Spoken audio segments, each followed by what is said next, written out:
Hello friends, welcome to smile talk paramedical channel. 2026ನೇ ಸಾಲಿನಲ್ಲಿ ನೀವು paramedical, JNM nursing, allied health sciences, ಅದರಲ್ಲಿ BSMLT, OT, dialysis ಇರ್ಬೋದು, ಆಮೇಲೆ B pharmacy, pharma diploma pharmacy ಇರ್ಬೋದು, ಮತ್ತು BSc ನರ್ಸಿಂಗ್, JNM ನರ್ಸಿಂಗ್ ಇವೆಲ್ಲ ಅಡ್ಮಿಷನ್ಗಳನ್ನು ಈಗ ನಡೆದಾವ.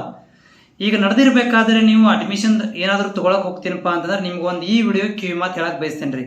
ಇದನ್ನ ಪ್ರತಿ ವರ್ಷನೂ ಹೇಳ್ತೇನೆ ರೀ. ಈ ವರ್ಷ ನೀವು ಯಾರಾದರೂ ಹೊಸಬ್ರಿದ್ರೆ ನಿಮಗೂ ಕೂಡ ಒಂದು ಕಿವಿ ಮಾತು ಹೇಳಕ್ ಬಯಸ್ತೇನೆ ನೋಡಿ. 2026ನೇ ಸಾಲಿನಲ್ಲಿ ನೀವು ಹೋಗಿ ಡೈರೆಕ್ಟ್ ಅಡ್ಮಿಷನ್ ಮಾಡಿಸ್ತೀನಪ್ಪ ಅಂತಂದ್ರೆ ಒಂದೇದಾಗಿ ಏನಂತಂದ್ರೆ ನೀವು ಡೈರೆಕ್ಟ್ ಅಡ್ಮಿಷನ್ ಮಾಡಿಸ್ತಂದ್ರೆ ಇವ್ರ ಮಾತು ಕೇಳ್ಕೊಂಡು ಹೋಗಿ ಕಾಲೇಜಿಗೆ ಹೋಗಿ ಅಡ್ಮಿಷನ್ ತೊಗೊಳಕ್ ಹೋಗ್ಬೇಡ್ರಿ.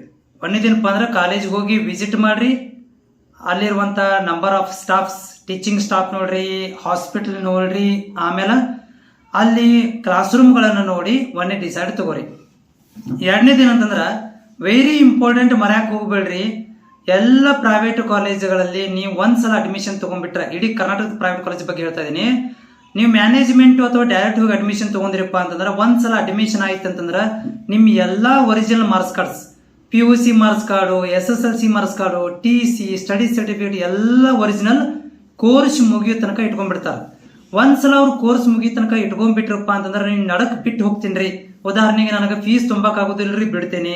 ನಂದು ಮ್ಯಾರೇಜ್ ಆಗ್ತದ್ರಿ, ಬಿಡ್ತೇನೆ ರೀ. ನನಗೆ ಆರಾಮಿಲ್ರಿ, ಬಿಡ್ತೇನೆ ರೀ. ನಮ್ಮ ತಂದೆ ತಾಯಿಗೆ ಆರಾಮಿಲ್ರಿ, ಬಿಡ್ತೇನೆ ರೀ ಅಂತಂದ್ರೆ ಬಿಡುದಿಲ್ರಿ ಅವರು. ನೀವೇನ್ ಮಾಡ್ಬೇಕಾಗತ್ತತಿ, ಎಷ್ಟು ವರ್ಷದ ಕೋರ್ಸ್ ಇರ್ತದಲ್ಲ ಅಷ್ಟು ವರ್ಷದ ಫೀಸನ್ನ ಪೇ ಮಾಡಬೇಕು. ನಾ ಈ ಪ್ರತಿ ವರ್ಷನೂ ಕೂಡ ಬಹಳಷ್ಟು ವಿದ್ಯಾರ್ಥಿಗಳದ್ದು ಈ ತರ ಪ್ರಾಬ್ಲಮ್ ನೋಡ್ತೇನೆ ರೀ. ಫಸ್ಟ್ ಇಯರ್ ಓದ್ತಾರ, 2ನೇ ವರ್ಷಕ್ಕೆ ನಾವು ಅಲ್ರಿ ಅಂತ ಹೋದ್ರಂದ್ರ ತಮ್ಮ ನೀನು ಎಲ್ಲಾ ವರ್ಷದ ಕೋರ್ಸದ ಫೀಸ್ ಪೇ ಮಾಡಿ ನೀನು ಒರಿಜಿನಲ್ ಡಾಕ್ಯುಮೆಂಟ್ ತಗೊಂಡು ಹೋಗಪ್ಪ ಅಂತ ಪ್ರೈವೇಟ್ ಕಾಲೇಜಿನವ್ರು ಹೇಳ್ತಾರ. ಓಕೆ, ಹಿಂಗಿರ್ಬೇಕಾದ್ರೆ ನೀವು ಗಡಬಡಿ ಮಾಡಿ ಹೋಗಿ ಅಡ್ಮಿಷನ್ ತಗೊಂಡ್ರಪ್ಪ ಅಂದ್ರೆ ಒಂದ್ಸಲ ಸಿಕ್ಕ್ರಪ್ಪ ಅಂದ್ರೆ ನೀವು ಮೀನು ಹೋಗಿ ಕೊಂಡ್ಯಾಗ ಸಿಕ್ಕಂಗ, ಮೀನದ ಬಾಯಿ ಹೋಗಿ ಕೊಂಡ್ಯಾಗ ಸಿಕ್ಕಂಗ ಬಿಡಿಸ್ಕೊಳಕ್ ಬರಂಗಿಲ್ಲ. ಹಂಗ ಒಂದ್ಸಲ ನೀವು ಅಡ್ಮಿಷನ್ ಆಗ್ಬಿಟ್ರೆ ನೀವು ಎಲ್ಲಾ ವರ್ಷದ ಫೀಸ್ ಅನ್ನ ಪೇ ಮಾಡಲೇಬೇಕು. ಬಹಳಷ್ಟು ಅಲ್ರಿ, ಮ್ಯಾಕ್ಸಿಮಮ್ ಕಾಲೇಜುಗಳು ಇದೇ ಪದ್ಧತಿಯನ್ನ ಫಾಲೋ ಮಾಡ್ತಾರ. ಒರಿಜಿನಲ್ ಮಾರ್ಕ್ಸ್ ಕಾರ್ಡ್ ಇಸ್ಕೊಂತಾರ. ನೀವು ನಡಬರ್ಕ ಬಿಟ್ಟು ಹೋಗ್ತೇನಪ್ಪ ಅಂದ್ರ ಎಲ್ಲಾ ವರ್ಷದ ದುಡ್ಡು ತುಂಬತಮ್ಮ, ಆಮೇಲೆ ಒರಿಜಿನಲ್ ಮಾರ್ಕ್ಸ್ ಕಾರ್ಡ್ ಒಯ್ಯಿ, ಎಲ್ಲಾ ಡಾಕ್ಯುಮೆಂಟ್ ಒಯ್ಯಿ ಅಂತ ಹೇಳ್ತಾರ. ಅದಕ್ಕೆ ಬಹಳ ಯೋಚನೆ ಮಾಡಿ ಅಡ್ಮಿಷನ್ ತಗೋರಿ. ಇದನ್ನ ಯಾಕೆ ಹೇಳಕ್ ಹೊಂತೇನಂತಂದ್ರ ನಮ್ಮ ಕಾಮೆಂಟ್ ಬಾಕ್ಸ್ ನಾಗ ಹೋಗಿ ನೋಡ್ರಿ, ಬಹಳಷ್ಟು ಕಾಮೆಂಟ್ ಬಿದ್ದಾವು. ಸರ್ ನಮಗ್ ಒರಿಜಿನಲ್ ಮಾರ್ಕ್ಸ್ ಕಾರ್ಡ್ ಬೇಕಿತ್ತ, ಕೋರ್ಸ್ ಕ್ಯಾನ್ಸಲ್ ಮಾಡಿದ್ರು, ನಮ್ಗೆ ದುಡ್ಡು ತಗೊಂಡ್ ಹೋಗ ಅಂತ ಹೇಳಕ್ ಕುಂತಾರ. ನನಗೆ ಕೋರ್ಸ್ ಬ್ಯಾಡ್ ಆಗಿತ್ರಿ, ನಾ ಬ್ಯಾರೆ ಕೋರ್ಸ್ ಮಾಡ್ಬೇಕಂತಿದ್ದೀನಿ, ಆದ್ರೆ ತಗೊಳಕ್ ಹೋದ್ರ ಅವರು ಡಾಕ್ಯುಮೆಂಟ್ ಕೊಡ್ತಾ ಇಲ್ಲ, ಎಲ್ಲಾ ವರ್ಷದ ಫೀಸ್ ತೊಗೊಂಬಂದ್ ಹೋಗಂತ ಹೇಳ್ತಾ ಇದಾರ. ಸೊ ಹಿಂಗಾಗಿ ಏನ್ ಮಾಡ್ಬೇಕ್ರಿ ಅಂತ ಕ್ವಶನ್ ಕೇಳ್ತಿರ್ತಾರ.